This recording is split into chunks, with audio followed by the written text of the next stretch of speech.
এই ধরনের অঙ্ক সমস্ত পরীক্ষায় এসেই থাকে। আর এই বিষয়টি যাদের অজানা তাদের জন্য এই ভিডিওটি, কারণ এই ভিডিওতে এই ধরনের অঙ্ক এমন সহজ ট্রিক্সের মাধ্যমে দেখানো হয়েছে যেটা একবার শিখে নিতে পারলে এটি যে কোনো পরীক্ষায় 10 সেকেন্ডের মধ্যে কমপ্লিট করতে পারবেন। চলুন ভিডিওটা শুরু করা যাক। 3 সংখ্যাটির বিপরীতে কোন সংখ্যাটি আসে?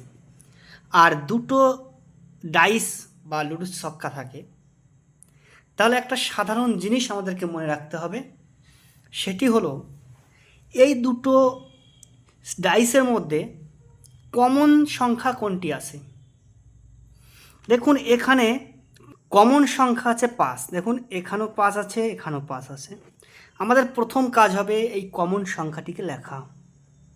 লিখে নিলাম কমন সংখ্যাটি। এইবার এটাকে ঘড়ির কাঁটা যে দিক থেকে ঘুরে সেই অনুযায়ী আমরা এটাকে ঘুরাবো, লিখব। 5 থেকে শুরু হয়েছে, তাহলে 5-এর পরে কি আছে 6 লিখে নেব। 6-এর পরে কি আছে 4, সেটাকেও লিখে নিলাম।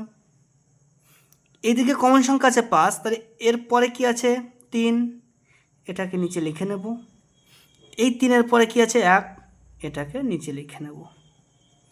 এইবার লুডুর যেহেতু ছক্কা, লুডুর ডাইসে যেহেতু 6টি সংখ্যা থাকে,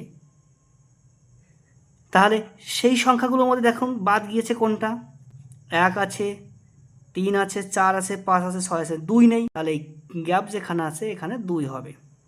এইবার দেখুন 5-এর বিপরীতে 2 বা 2-এর বিপরীতে 5, 6-এর বিপরীতে 3, 3-এর বিপরীতে 6, 4-এর বিপরীতে 1, 1-এর বিপরীতে 4। তাহলে প্রশ্নে কি বলেছে? প্রশ্নে বলেছে 3-এর বিপরীতে, 3 সংখ্যাটির বিপরীতে কোন সংখ্যা আছে, তাহলে 3 সংখ্যার বিপরীতে কোনটা আছে 6। আশা করি বুঝতে পেরেছেন।